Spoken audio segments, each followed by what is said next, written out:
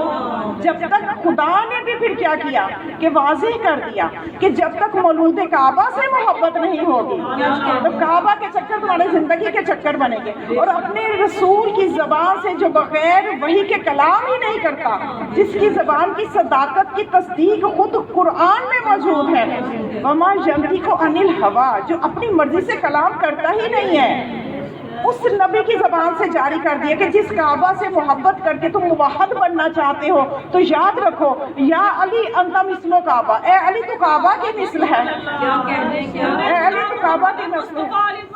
کی ذات پر بلند تر صلوات.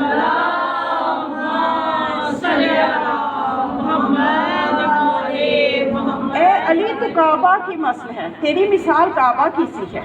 ابھی اپنی اپنی معرفت سے سوچئے کہ کیسے کعبہ اور علی میں کیا چیزیں جو ہیں وہ کامن ہیں، کیا چیزیں جو ہیں وہ متشابہ ہیں، کیا چیزیں جو ہیں وہ ملتی ہیں کہ رسول تشریح دے رہے ہیں کہ دیکھیے اپنے حج جیسی واجب عبادت کو پورا کرنے کے لیے ہر کسی کو کعبے کے پاس آنا پڑتا ہے. کعبہ چل کے کسی کے پاس نہیں جاتا، ہر کوئی کعبہ کے پاس آئے گا. تو مولا کی زندگی بھی دیکھ لیجئے کہ اپنے علمی مسئلوں کے لیے ہر کوئی علی کے پاس آیا، کبھی علی چل کے کسی کے پاس نہیں گیا، کبھی علی کسی کے پاس نہیں گیا. تو کیا یہ سب سے بڑی دلیل نہیں ہے علی کے خلیفہ بلا فصل ہونے کی؟ اب اسی چیز کو جب بیان کیا جاتا ہے تو دنیا والے یہ کہتے ہیں کہ یہ علی جو علمی مسئلوں کے جواب دیتے تھے وہ اس لیے دیتے تھے کہ پیار محبت اور اتفاق بہت تھا، وہ اسے اتفاق کی دلیل بناتے ہیں. میں کہتی ہوں یہ اتفاق کی نہیں، یہ امام کل ہونے کی دلیل ہے. رجوع الکل لاحتیاج علمی الیہ واقتناہ عن الکل دلیل انہ امام الکل. ہر کسی کا اپنے علمی مسئلوں کے حل کے لیے علی کے پاس آنا اور علی کا کسی کے پاس نہ جانا یہ علی کے امام کل ہونے کی دلیل ہے. امام وہ ہو سکتا ہے جو عالم المتقین امیر المومنین کی ذات پر بلند تر صلوات.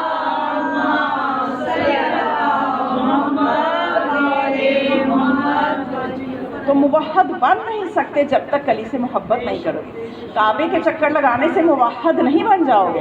اور اگر کہتے ہیں جی سورہ توحید ہم بہت پڑھیں گے، جی بہت پڑھتے ہیں سورہ توحید جو ہے یہ اللہ کی توحید اس میں بیان کی گئی ہے تو ہم موحد ہیں، ہمیں اللہ سے بڑی محبت ہے. کیسے تمہیں اللہ سے بڑی محبت ہوگی صرف سورہ توحید پڑھ لینے سے؟ تو سنیے خدا نے بھی اپنے رسول کی زبان سے سب کچھ جاری کروا دیا. رسول نے بھی فرما دیا یا علی تیری مثال سورہ توحید کی سی مثال ہے. اگر سورہ توحید بھی پڑھیں گے تو علی ہی ہوگا کہ تیری مثال سورہ توحید کی سی مثال ہے. کیوں؟ اس لیے کہ سورہ توحید جو ہے اس کو ایک مرتبہ پڑھنے سے 1/3 قرآن کا ثواب، 2 مرتبہ پڑھنے سے 2/3، 3 مرتبہ پڑھنے سے 3 کا پورے قرآن کا ثواب ہو گیا. تو یا علی تیری مثال بھی سورہ توحید کی سی ہے. جو تیرے صرف دل سے تجھ سے محبت کرے گا اس نے ایمان کا ایک حصہ پایا، اور جو زبان سے تیری محبت کا اظہار بھی کرے گا اس نے 2/3 ایمان پا لیا، اور جس نے عمل سے بھی اب ظاہر کیا کہ وہ تیرے سے محبت کرتا ہے اس نے سارا ایمان پا لیا. تو بس یہاں رکے رہیے گا. میں ایک جملہ آپ کو ہدیہ کر دوں. یہ جو ہم نے اپنی سہولت کے لیے نعرہ بنایا ہوا ہے نا کہ زبان کے ساتھ دل بولا، تو بھائی عمل کو بولنا چاہیے. زبان کے ساتھ دل جو بولے گا وہ تو آرام سے بستر پہ بیٹھ کے بھی بول لے گا. تو یہ ایمان کا مکمل نعرہ نہیں ہے. اگر آپ یہ کہیں نا کہ دل کے ساتھ عمل بولا، علی مولا علی مولا، یہ نعرہ آپ جاری کروائیے. زبان کے ساتھ دل بولا علی مولا علی مولا، زبان کے ساتھ عمل بولا علی مولا علی مولا، زبان کے ساتھ عمل بولا علی مولا علی مولا، میرا حاجت روا مولا علی مولا علی مولا، میرا مشکل کشا مولا علی مولا علی مولا. مادر زہرا پر بلند تر صلوات. یہ والا نعرہ آپ مجالس میں متعارف کروائیں. یہ میری آپ سے گزارش ہوگی کہ آپ یہ والا نعرہ متعارف کروائیں. جہاں پہ بھی یہ نعرہ لگے زبان کے ساتھ دل بولا، آپ کہیں نہیں دل کے ساتھ عمل بولا، اپنے عمل سے اظہار کریں کہ ہم علی والے ہیں. تو یہی عمل سے اظہار ہی تو ہمیں علی کے قریب کرے گا، اہل بیت کے قریب کرے گا. زبان سے جتنے مرضی قصیدے پڑھ لیں، زبان سے جتنے مرضی ذکر کر لیں، ان کو کیا فائدہ؟ میں بچوں کے لیے ایک مثال دیا کرتی ہوں. ایک بچی ہے اپنی ماں سے کہتی ہے کہ امی مجھے آپ سے بڑی محبت ہے. ماں کہے کہ بیٹا آج ذرا میرا تھوڑا ہاتھ تو بٹا دے. نہیں امی میں بیٹھ کے آپ سے اظہار کر رہی ہوں نا کہ مجھے آپ سے بہت محبت ہے. ماں کو اس محبت کا کیا فائدہ، بیچاری اکیلی کچن میں جو ہے وہ کر رہی ہے کام، یہ سارے امور دیکھ رہی ہے، تو بیٹی بس ماں کے قصیدے پڑھ لے. تو یہ چیزیں سمجھنے کی ہیں کہ آج عمل کا دور ہے. جب تک ہم عمل کر کے میدان میں نہیں اتریں گے تو آج طاغوت بہت کام کر رہا ہے. ہم اپنے اندر عملی طور پہ ولایت کو عملی طور پہ ہم نے اظہار کرنا ہے اس ولایت کا. تو میں بس یہی دنیا والے سن لیں اور اپنے بھی سن لیں کہ مولا کائنات اور توحید اس کو کبھی مقابلے پہ نہ لائیں، نہ غلو کی طرف جائیں. یہ اپنے سن لیں، جو محبت میں غلو کر رہے ہیں مولا نے ان کو بھی ناپسند کیا ہے. بلکہ جہاں تک روایات میں ہے کہ غلو کرنے والا اور مقصر، جو اپنے جیسا علی کو سمجھنے والا کہ علی ہمارے جیسا بشر ہی تو ہے، یہ مقصر ہے. جو تقصیر کر رہا ہے، تنقیص کر رہا ہے مولا کے فضائل میں، یہ بھی سن لے اور غالی بھی سن لے. یہ دونوں معصومین کی نظر میں نجس ہیں، نجس ہیں. اس پاکیزہ عقیدے کو اپنائیے اور کبھی یہ نہیں کہ توحید کے مقابلے میں علی کو لے کے آ جائیں. علی ہی تو توحید کو بچانے والے ہیں. مولا کائنات کی معرفت ہی تو آپ کو توحید کی معرفت کروائے گی. آپ نے کس وقت بیٹھ کے یہ طے کر لیا کہ علی اللہ ہے؟ توحید ہی تو مولا نے سمجھائی ہے، نہج البلاغہ دیکھی.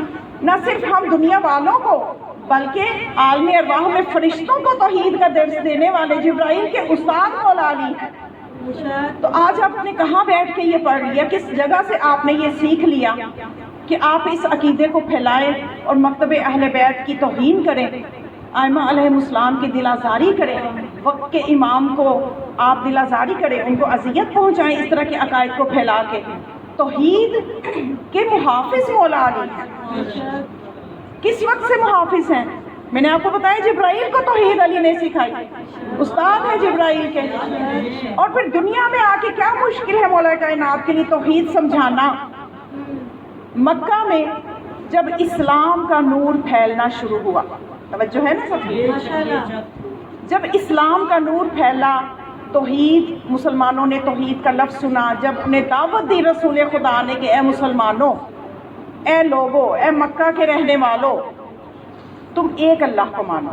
یہ جو تم نے بت سجائے ہوئے ہیں کعبہ میں، ہر بندہ، ہر خاندان کا لوگ قبیلے کا لوگ کیا کرتے تھے، اپنا ایک بت بنایا جا کے کعبہ میں رکھا، عبادت شروع کر دی.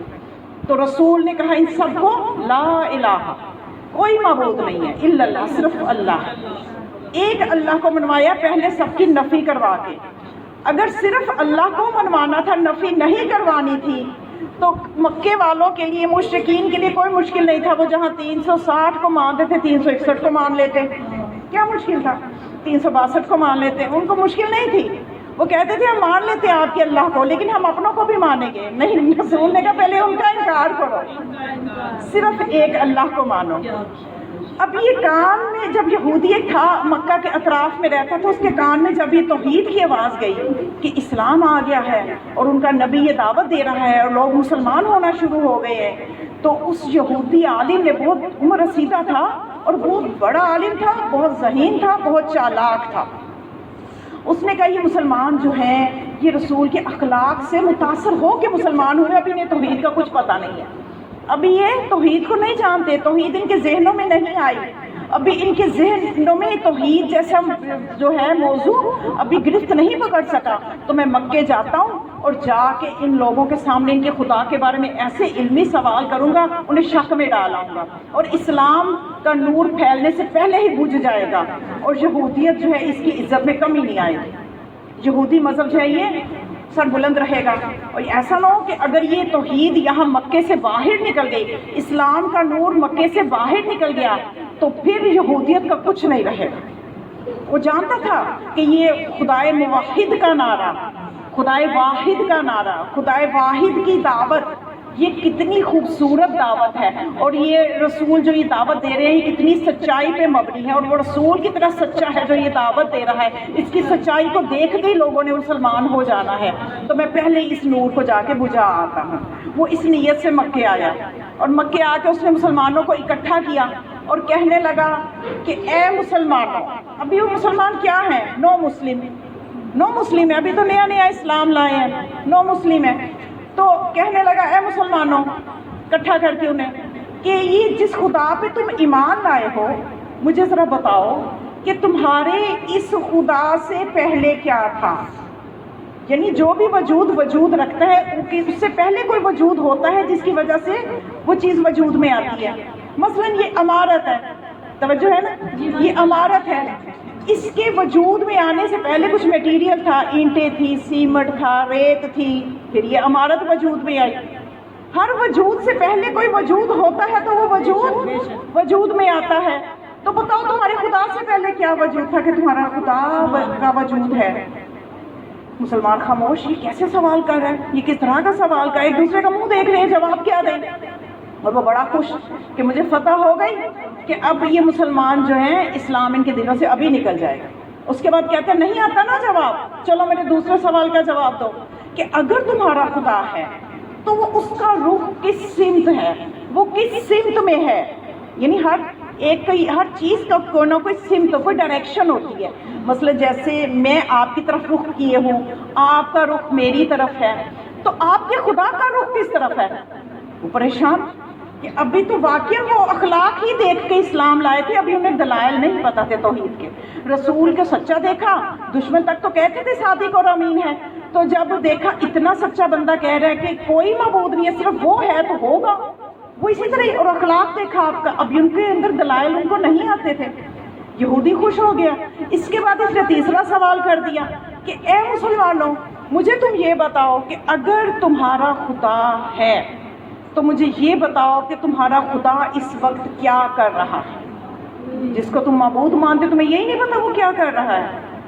سب مسلمان پریشان کہ اتنے میں ایک 11 سال کا بچہ مجمع کو چیرتا ہوا آگے آیا. آگے کہتا ہے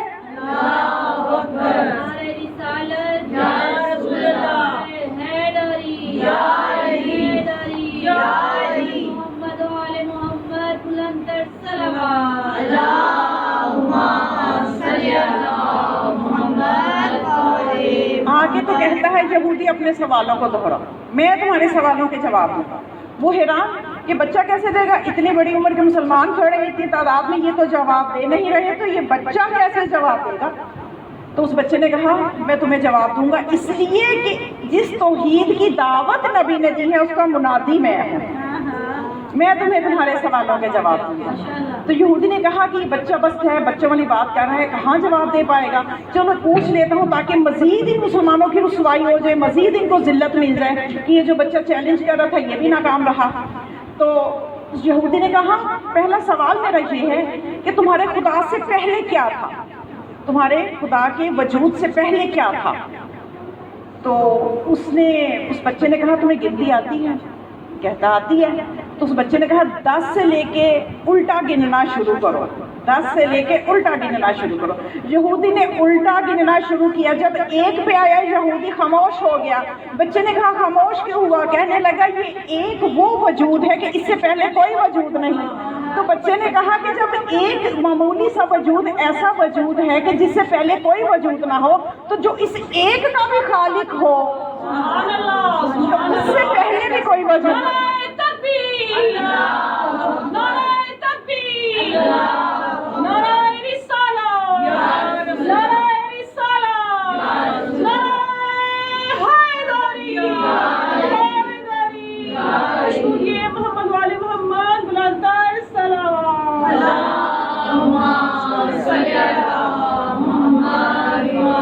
اب دوسرا سوال یہودی نے دہرایا، پریشان ہو گیا کہ اس بچے کو میں بچہ سمجھتا تھا. اب دوسرا سوال اس نے دہرایا کہ تمہارے رب کی سمت کدھر ہے، کس سمت میں ہے. تو بچہ ایک شمع گھر سے لایا، اس کو روشن کیا اور پوچھا بتاؤ اس شمع کی سمت کدھر ہے. کہنے لگا یہ اس کی سمت طے کرنا ممکن نہیں، اس کا رخ معین کرنا ممکن نہیں. تو بچے نے کہا کہ جب اتنی سی شمع کا رخ جو روشنی معمولی سی ہے اس کا رخ معین کرنا ممکن نہیں، تو جو میرا رب نور السماوات والارض ہے اس کا رخ کیسے معین کر سکتا. اللہم صلی علی محمد اب چاروں ناچار شرمندہ ہوتے ہوتے اس نے تیسرا سوال بھی دہرایا، جو اتنا بڑا عالم تھا اور اپنے علم پہ غرور کرتا ہوا مکے آیا تھا۔ اب اس نے تیسرا سوال یہ پوچھا کہ بتاؤ تمہارا خدا اس وقت کیا کر رہا ہے؟ تو اس بچے نے کہا کہ میرا خدا اس وقت ایک 11 سالہ بچے سے ایک عمر رسیدہ یہودی کو ذلیل کروا رہا ہے۔ اور وہ بچہ کون ہے؟ وہ باب مدینۃ العلم مولا کائنات ہے، جنہوں نے عالم بچپنا میں اس طرح سے توحید کی حفاظت کی ہے۔ تو توحید سمجھ آئے گی ہی مولا کائنات کے در سے۔ تو یہ وہ عظمت ہے، یہ مقام ہے جو دنیا والوں کو سمجھنا چاہیے۔ نہیں سمجھیں گے تو مولا کی بلندی میں کمی نہیں آئے گی، مولا کی عظمت میں کمی نہیں آئے گی۔ اپنے جو ہے وہ صحیح نہ سمجھ پائیں گے تو اپنوں کو یہ سوچ لینا چاہیے کہ مولا کائنات جو ہیں وہ ہماری محبتوں کے محتاج نہیں ہیں، البتہ ہماری محبتوں پہ خوش ہوتے ہیں۔ جو خلوص کے ساتھ علی سے محبت کرے، جو خلوص اور معرفت کے ساتھ محبت کرے، تو مولا فرماتے ہیں کہ یا علی مدد، خلوص سے ایک مرتبہ کہنا بھی اتنی بڑی عبادت ہے۔ مولا فرماتے ہیں کہ ہماری محبت میں ایک دن گزارنا 1 سال کی عبادت سے افضل ہے۔ وہ ہماری محبت میں ہمیں اجر بھی اتنا دیتے ہیں۔ اور پھر اگر کوئی قبول کرنے والے کہیں کہ ہمیں تو قبول نہیں، کہ ہم تو نہیں مانتے، عقل نہیں مانتی، تو نہ مانے تمہاری عقلیں، تمہاری عقلوں کا قصور ہے۔ یہ عقلیں ہی تمہیں جو ہے وہ جہنم کی طرف لے کے جائیں گی، ورنہ مولا کائنات کی عظمت اس پہ کوئی فرق نہیں آئے گا، اگر چاہے تسلیم کرو یا نہ کرو۔ علی علی ہے، علی چاہے تخت پہ بھی ہو تو علی ہے، علی فرش پہ بھی ہو تو علی ہے، علی عرش پہ بھی ہو تو علی ہے۔ مولا کائنات کی خوشنودی کے لیے صلوات پڑھیں۔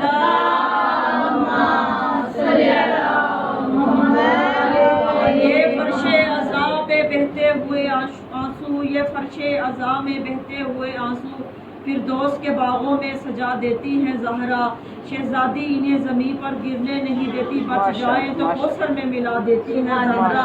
ساقی کوثر کی ذات پر بلند سے بلند تر صلوات۔ اللہم صلی علی محمد وعلی محمد۔ بس مزید آپ کی سماعتوں کو میں چاہتی ہوں تھوڑا سا اور معطر کر کے بس مسائل کی منزل کی طرف آ جاؤں کہ مولا کائنات کو اگر سمجھنا ہے تو زبان رسول سے سمجھیں۔ ہم کہاں جس ہستی کے فضائل قرآن بیان کرے، جس ہستی کے فضائل رسول بیان کرے، جس کے قصیدے فرشتے پڑھیں، ہم خاکی ہو کے تو وہ عظمت بیان کر ہی نہیں سکتے۔ لیکن اپنی سی کوشش ہے مولا کی دعائیں لینے کے لیے، ہم اپنی طرف سے کوشش کرتے ہیں کہ ہم مولا کی عظمت کو بیان کریں اور سمجھیں۔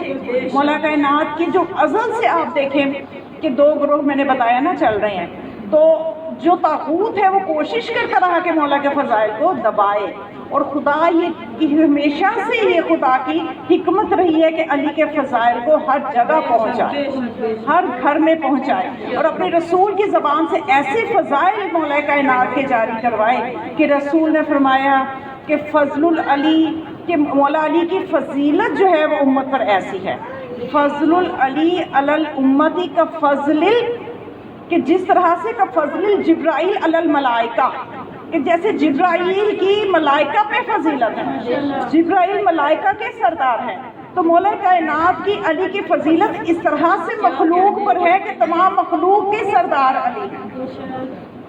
علی کی فضیلت رسول فرماتے ہیں کہ فضل العلی علی الامتی کا فضل الجمعۃ علی الایام، کہ علی کی فضیلت ایسے ہے امت کے اوپر کہ جیسے روز جمعہ کی فضیلت باقی دنوں پر ہے، کیونکہ جمعہ جو ہے وہ باقی دنوں کا سردار ہے، تو علی بھی سردار ہے۔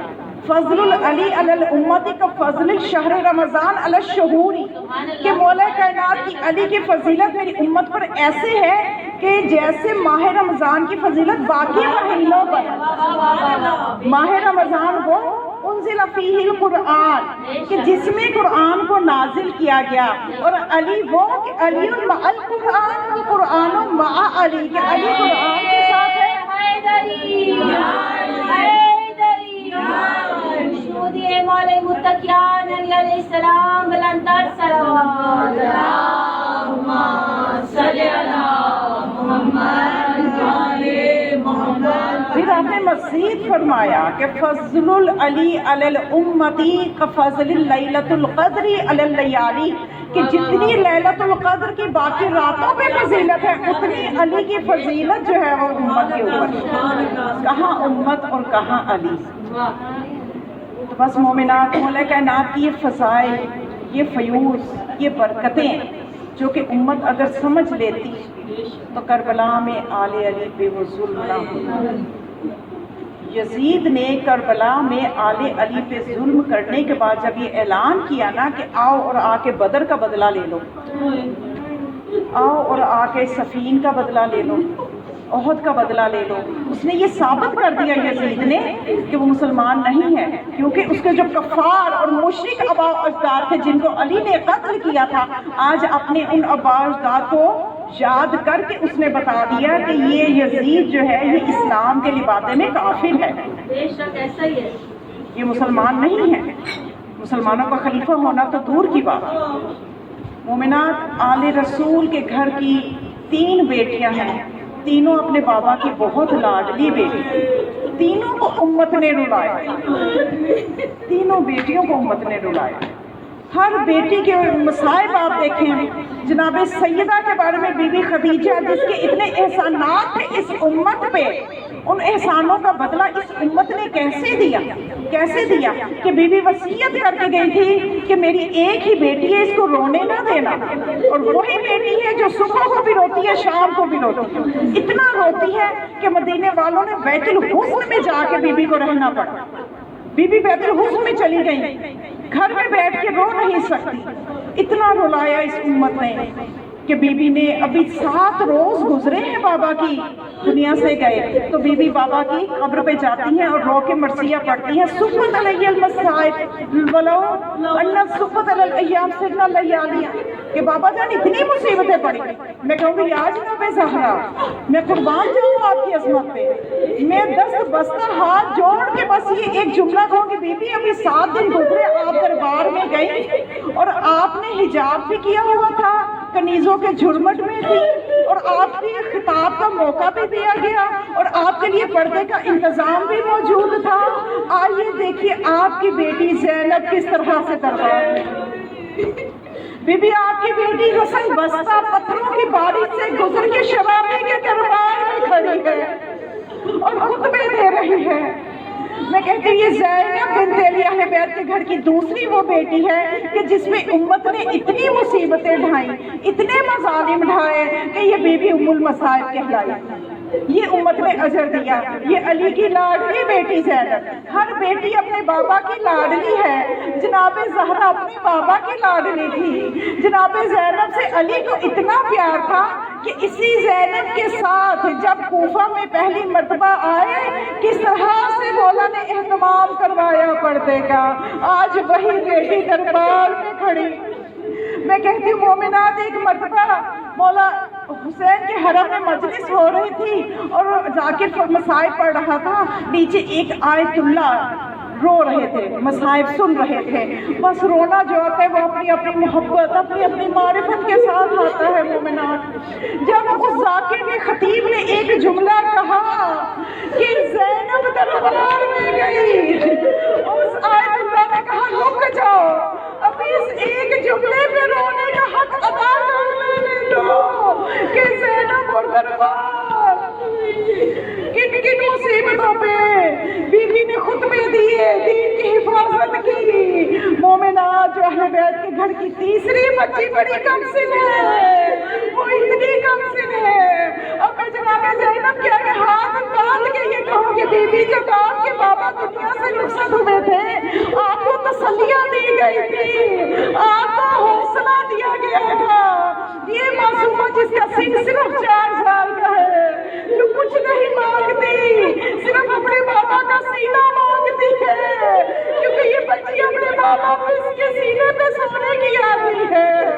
اور جب یہ بچی اپنے بابا کے سینہ کو پا دیتی ہے، بچی کو سکون آنے ہی لگتا ہے تو شمر نہیں تماچے مار کے جدا کرتا ہے. بتائیے تاریخ میں کس بچی کے ساتھ ایسا ظلم ہوا ہو جو حسین کی بیٹی سکینہ کے ساتھ ہو گیا. اللہ لعنت اللہ علیہ الظالمین. سیعلم الذین ظلموا